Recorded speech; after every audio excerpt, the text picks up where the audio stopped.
Mas eu quero falar aqui da glória de Deus. E o título dessa palavra é Quando a glória de Deus se vai.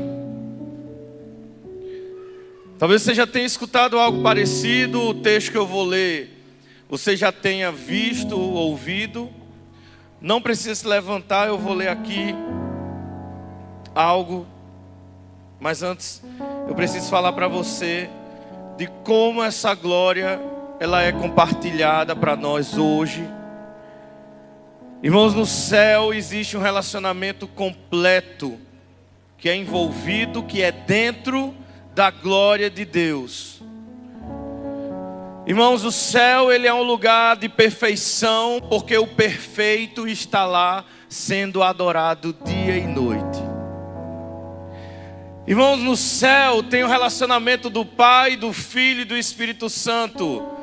Esse relacionamento ele é como se fosse um catalisador de adoração a Deus. É como se fosse uma engrenagem, um mecanismo que envolve anjos e seres celestiais. E Deus está no seu trono sendo adorado dia e noite, noite e dia.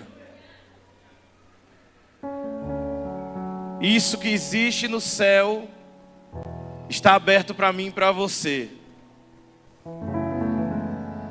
Nós não iremos provar agora da plenitude dessa verdade, mas um dia estaremos lá na glória adorando ao Pai. Um dia em corpos sarados e transformados pela glória de Deus estaremos lá. Alguém vai estar lá ou é só eu? Irmãos, isso foi liberado para mim e para você através da pessoa de Jesus. E eu preciso voltar lá no Jardim do Éden e dizer para você que esse relacionamento do Pai, do Filho e do Espírito Santo, que é completo no céu, ele foi o relacionamento que Deus soprou na narina daquele boneco de barro que se tornou o homem, Adão. E então quando eu enxergo isso, eu compreendo que eu estou nessa pessoa do boneco de barro lá no Éden. Porque eu recebi o sopro que me deu fôlego de vida. E você recebeu esse sopro também. E quando eu e você recebemos esse sopro de fôlego de vida, nós estamos recebendo a glória do Pai dentro de nós. Quando eu recebo a glória do Pai dentro de mim e de você, quando o Pai derrama a glória dele dentro de mim e de você, o que acontece é que nós não somos mais o mesmo. Mas você pode perguntar aí, pastor, todos têm a glória de Deus dentro de si? Sim ou não? Sim ou não? Vamos, gente, sim ou não? Não! Existem muitos, inclusive, que estão aqui, que não têm a glória de Deus dentro de si. Mas eu não vou confrontar você hoje. Eu vou deixar que a glória dele faça isso. Porque eu estou falando isso, irmãos, porque eu preciso entender que não é porque eu estou numa igreja, lá vai eu confrontar o povo. Não é porque eu estou numa igreja, não é porque eu estou vivendo essa realidade gospel, cultural, cristã, que eu recebi o fôlego de vida de Jesus. Mas é quando eu me envolvo com a sua glória, é quando eu participo da sua glória, é quando eu estou partilhando a glória que ele está derramando de mim. Você está entendendo? Amém? E eu preciso entender, irmãos, que lá no Éden era o homem e Deus e o homem, porque era um relacionamento perfeito, pleno, completo. E eu quero dizer para você, Deus ele quer ter esse relacionamento comigo e com você hoje.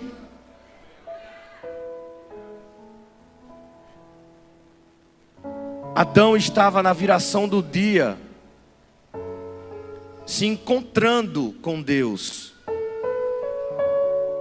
Mas ele estava toda a sua vida se relacionando com a glória de Deus. Por que eu estou falando isso?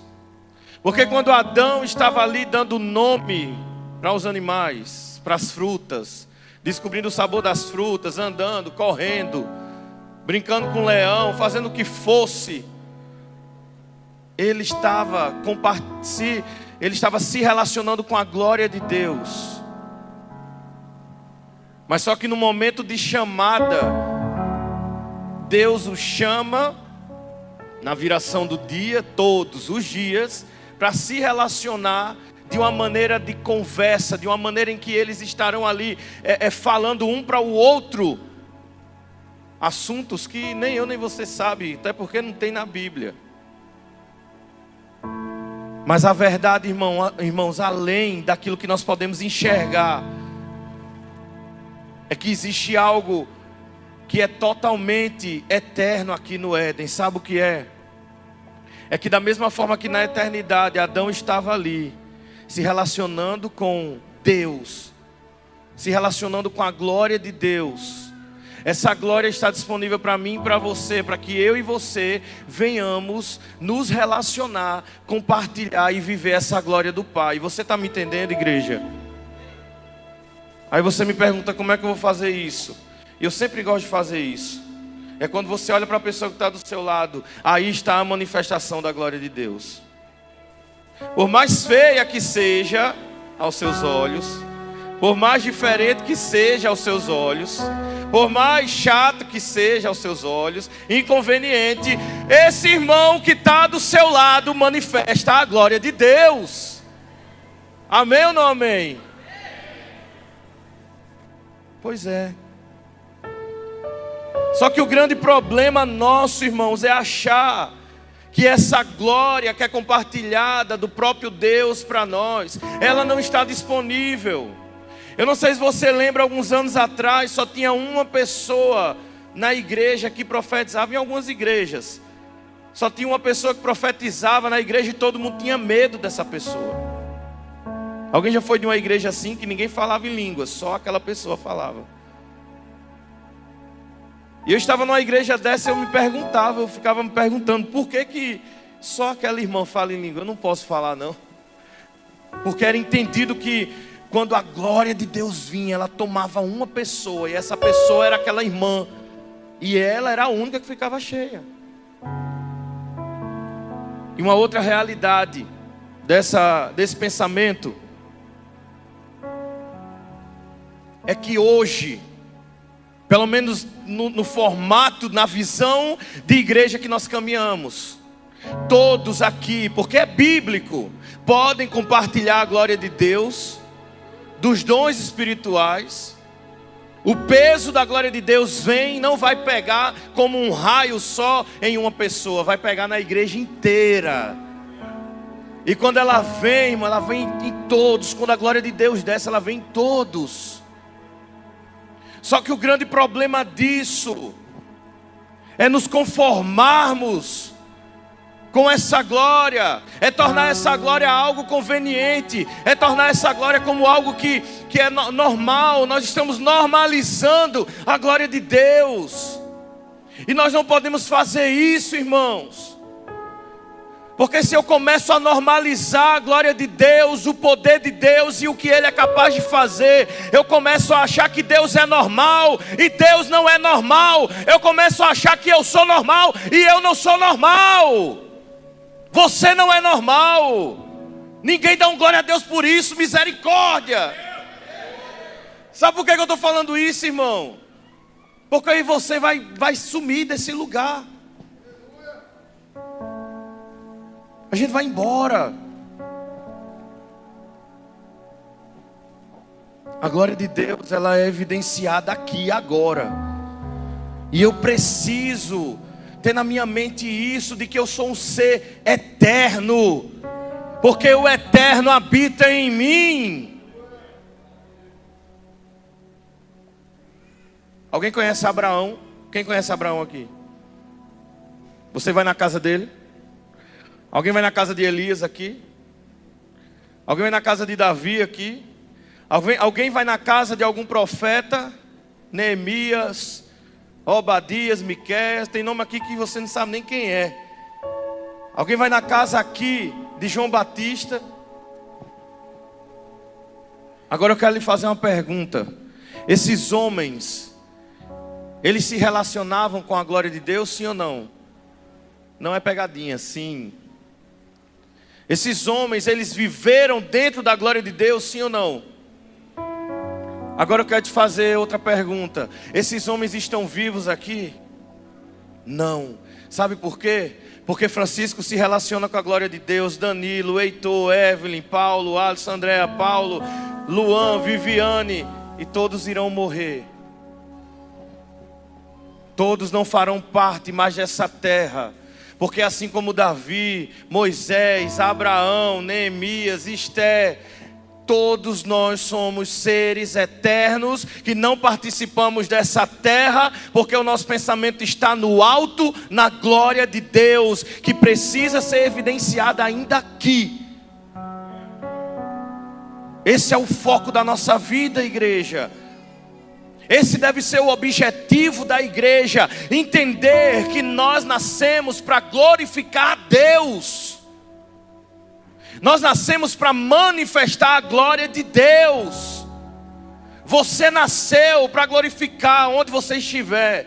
E não é só abrindo a boca, igreja. É glorificando com a sua vida.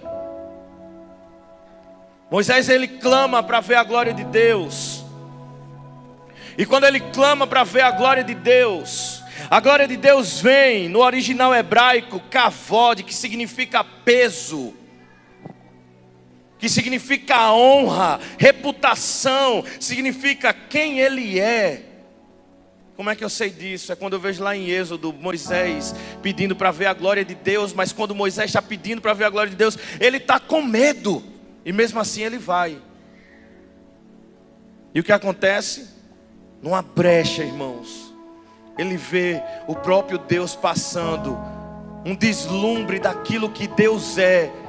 Agora eu quero te dizer, sabe essa glória, esse peso de glória, esse kavod que Moisés viveu, que Moisés olhou, que Moisés contemplou o peso. Imagina o peso naquele monte, igreja. Imagina o que Moisés sentiu ali, de medo, de temor, sei lá. Eu não sei se você já esteve na presença de Deus, você se ajoelha e começa a dizer assim: eu não sirvo para nada, eu não sou nada, Senhor. Alguém já aqui ou foi só eu?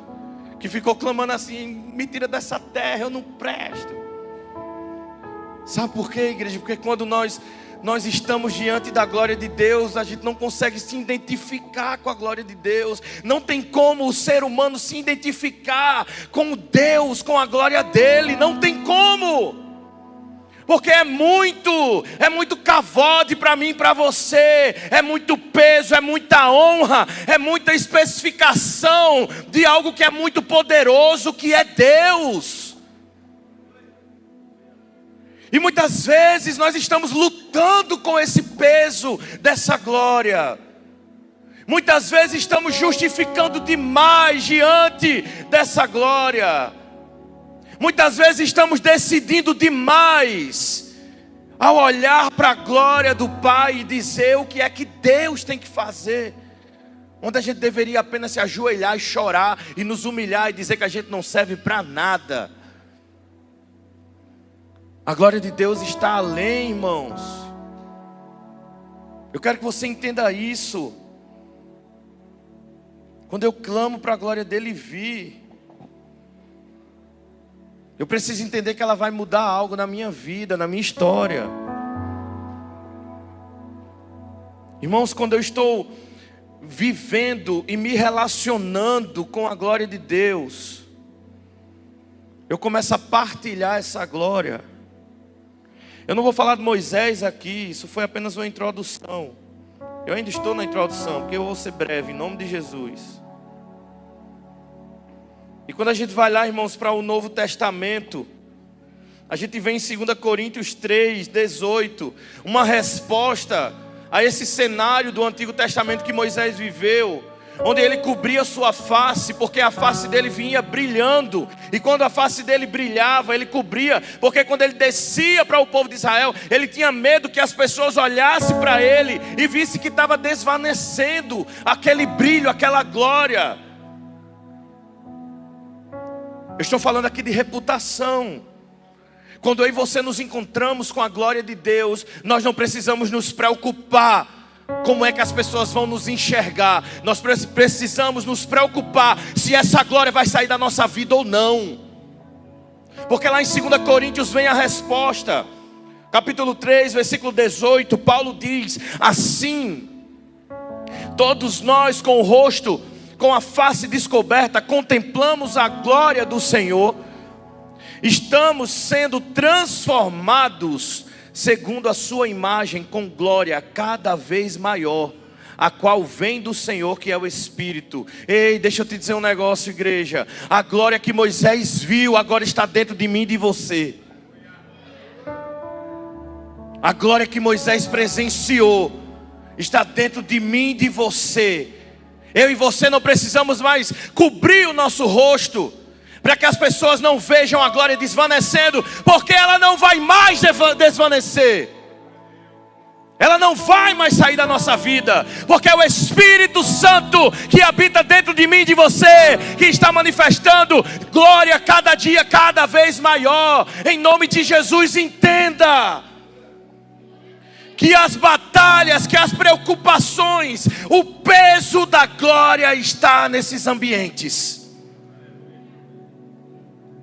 O peso da glória de Deus não está apenas quando tudo vai bem, quando tudo está dando certo, quando você acha que está acertando, quando você é levantado um líder, um pastor, um supervisor, quando um nível ministerial maior é lhe entregue. A glória de Deus não está aí. A glória de Deus está quando você se humilha, quando você se entrega, quando você renuncia, quando você abandona o seu passado. Aí está a manifestação da glória de Deus.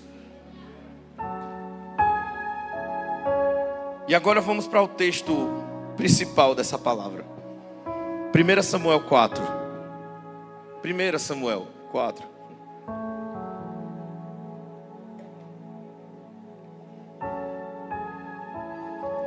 Você está entendendo? Amém, igreja? Cansei já.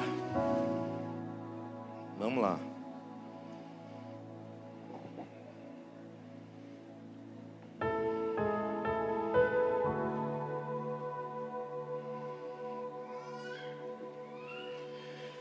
Talvez você já conheça.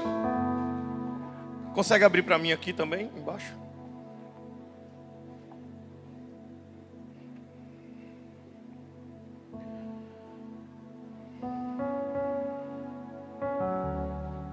Irmãos, eu quero ler com você aqui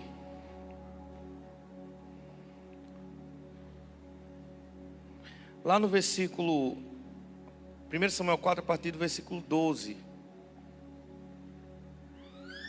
Eu vou explicar aqui, nós iremos caminhar em alguns outros textos, mas para que você entenda, vamos lá, 1 Samuel 4, a partir do versículo 12.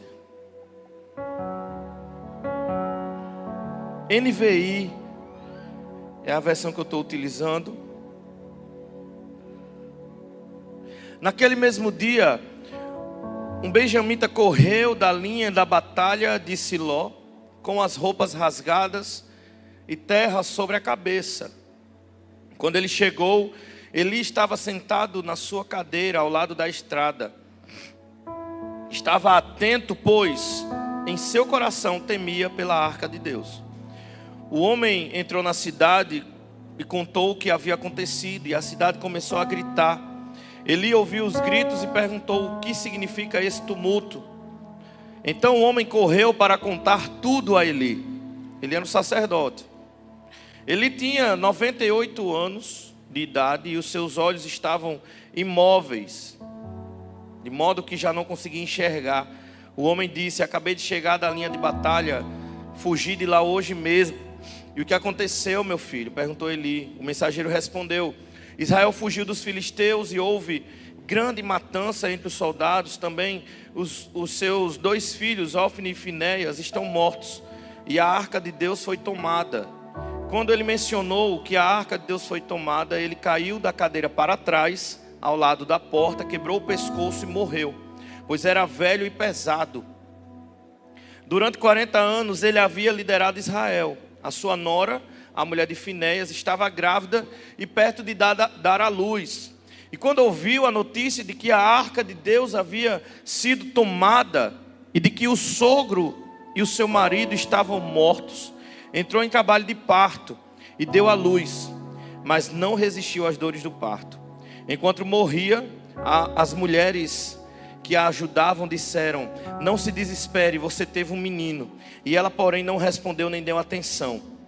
Deu ao menino o nome de Icabode, dizendo: a glória se foi de Israel, porque a arca de Deus foi tomada e porque o sogro e o marido haviam morrido. Depois acrescentou: a glória se foi de Israel, pois a arca de Deus foi tomada. Senhor, nós te pedimos, Pai, não nos permita viver como essa família que perdeu a glória de Deus. Senhor, que essa palavra de hoje altere a nossa maneira de enxergar como estamos nos relacionando com a Tua glória, no nome de Jesus. Amém? Irmãos, talvez você já conheça tudo o que aconteceu aqui. E é importante, irmãos, vermos aqui todos os pontos dessa situação terrível, onde se termina com o título dessa mensagem,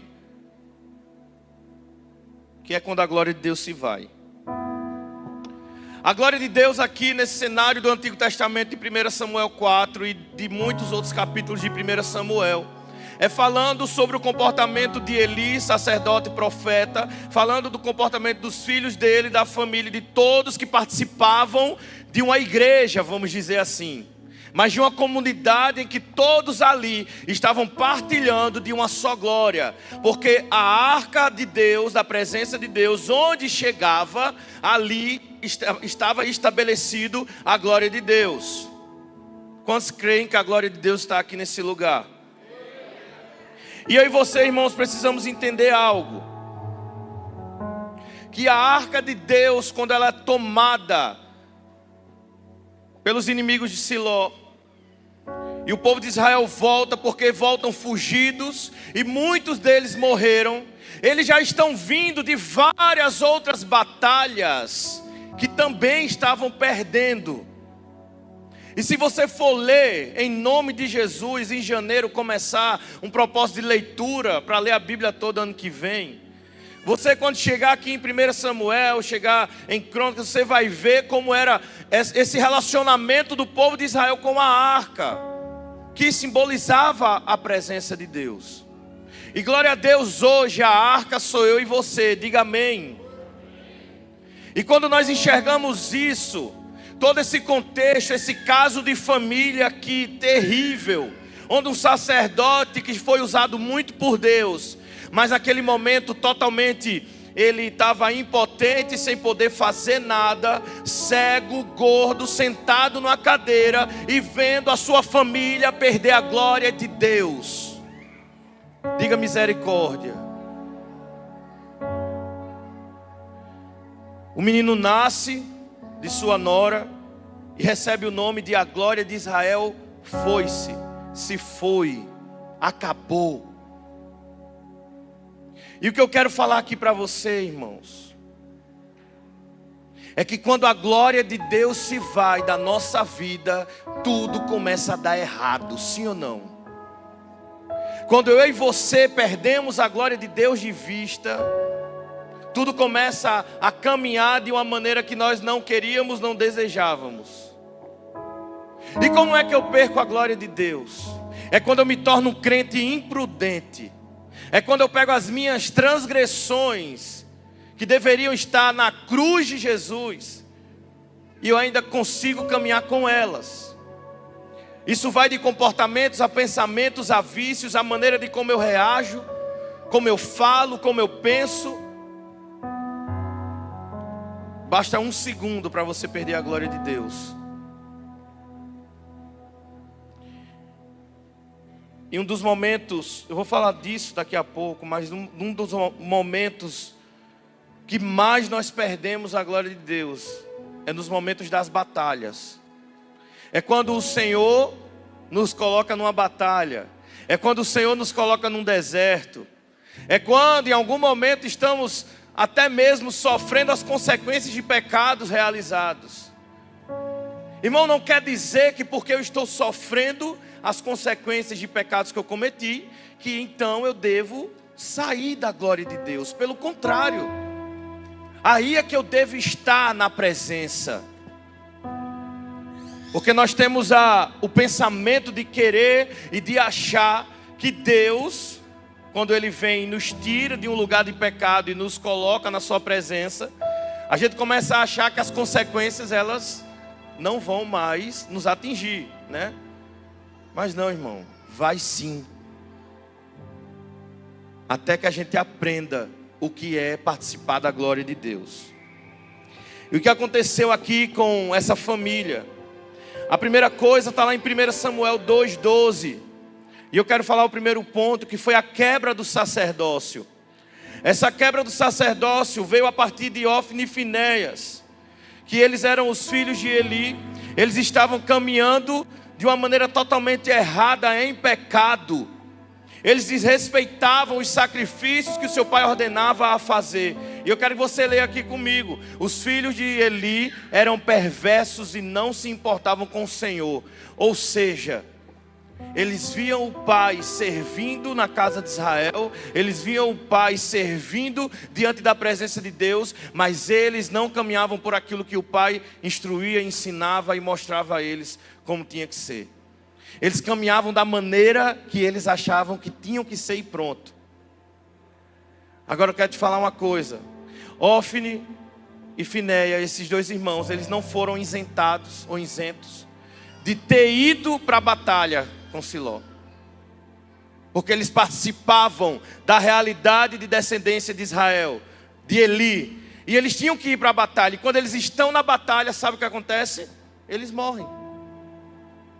Que foi quando eles voltam e tem toda a situação da mulher que dá a luz. Irmãos, eu preciso entender que essa quebra do sacerdócio, ela vai começar dentro da nossa casa. Quando a glória de Deus sai da nossa vida, o sacerdote ele perde a voz.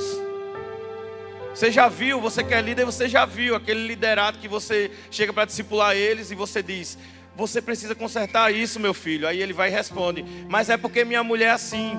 Ou então a mulher fica: é porque meu marido é assim. É porque meu filho é assim. Mora com a mãe, é porque minha mãe é assim. Mora com o irmão, é porque meu irmão é assim. Ei, deixa eu te falar uma coisa. Existe uma responsabilidade que é somente única sua, de carregar a glória de Deus, para que o sacerdócio ele não venha a ser quebrado. Eu preciso entender isso. A quebra do sacerdócio na minha vida não vai acontecer porque o outro está errando comigo. Vai acontecer porque eu deixei de carregar a glória de Deus. Eu preciso mudar. O segundo ponto aqui, irmãos, são pecados graves, que está lá em 1 Samuel também 2:22.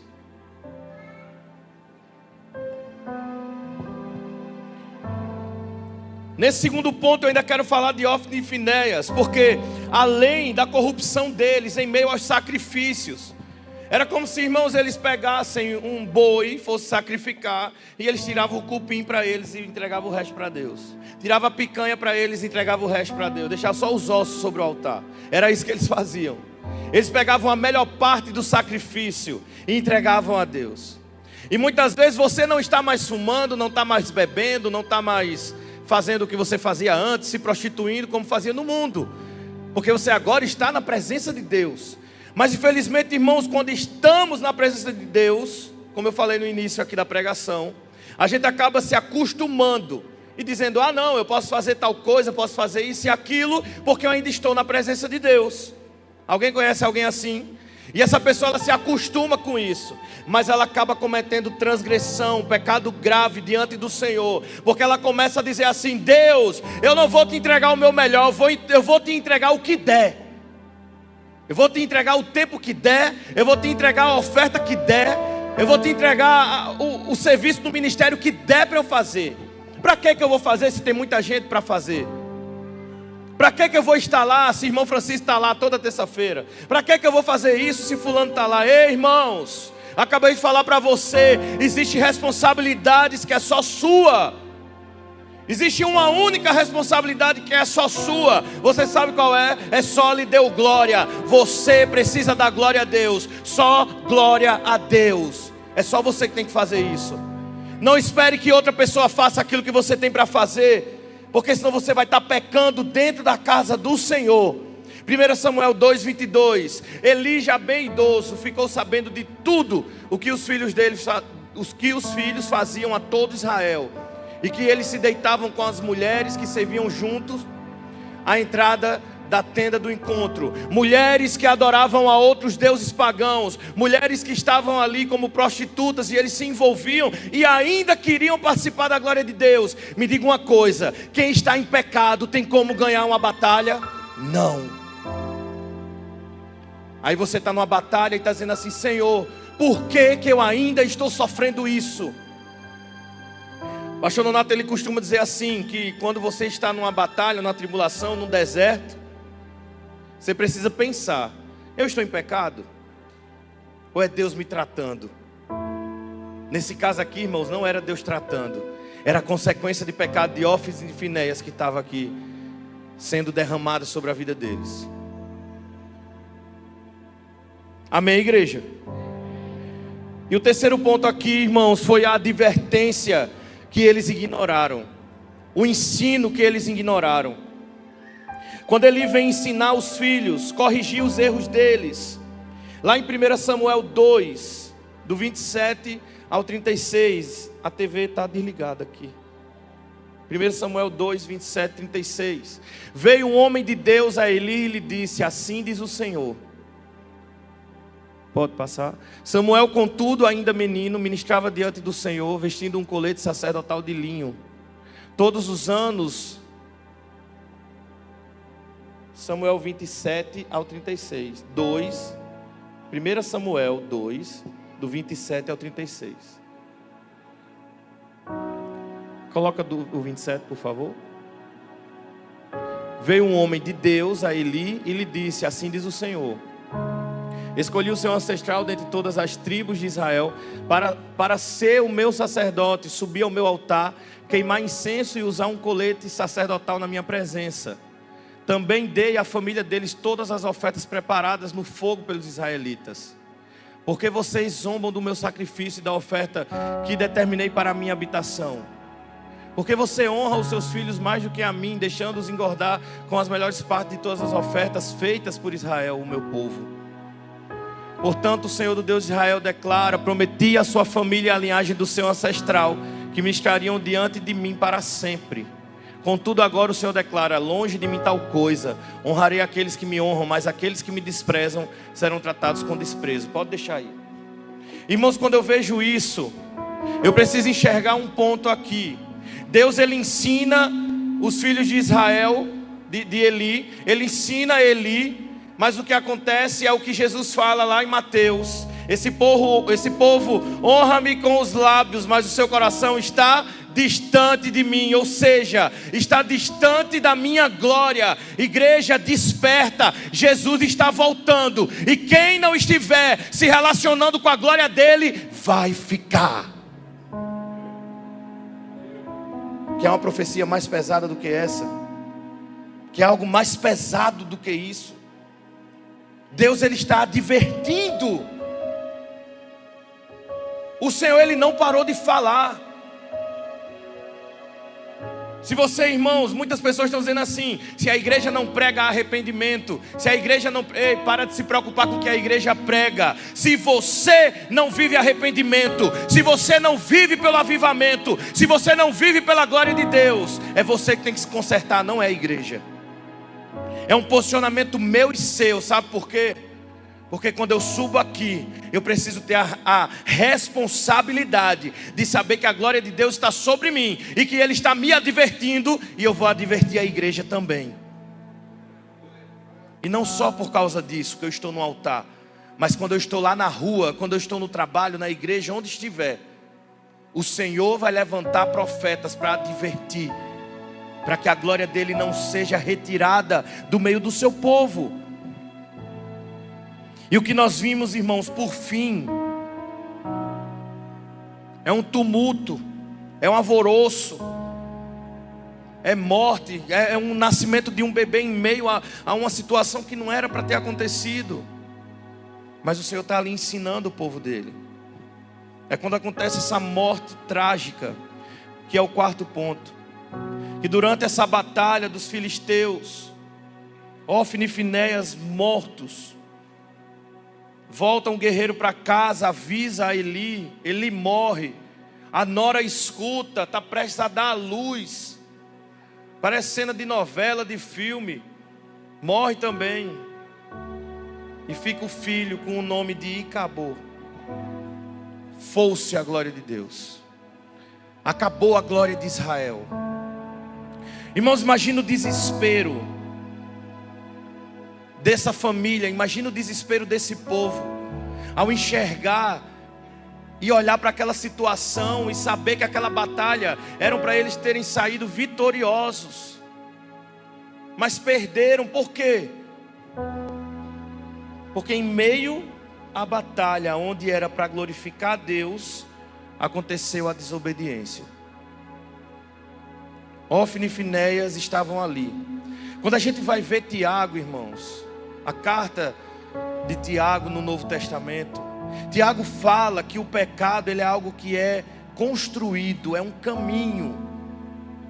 E da mesma forma aconteceu na vida de Ofni e Finéias. Eles construíram um caminho para a derrota. Eles construíram um caminho para que de maneira geracional toda a família fosse abarcada por essa derrota. Porque não tinha ninguém que se levantasse, não tinha um sacerdote que se levantasse. Onde a descendência de Eli, que poderia ser o que iria declarar a glória de Israel ali, não foi, não tinha como, existia muito pecado, muitas situações ali. Mas sabe o que é que nós temos para glorificar a Deus aqui, irmãos? É que toda essa glória que foi destituída dessa família de Eli, ela veio na pessoa de Jesus Cristo. Essa glória e acabou a glória de Deus, acabou a glória de Israel, foi-se a glória de Israel, veio na pessoa de Jesus Cristo. Irmãos, a graça de Jesus, ela libera para nós um acesso que Ofni e Finéias perdeu, e agora está em mim e em você. Eu não sei se você está entendendo, mas não é porque você tem que dar glória a Deus, mas é para que você saiba. Não é somente por isso, né? Mas é para que você saiba que Romanos, ele diz que todos foram destituídos da glória de Deus. Efésios diz que nós fomos mortos, estávamos como mortos, porque não se tinha mais glória. Mas em Jesus algo foi preparado para mim e para você. Abre Efésios 2:10, por favor.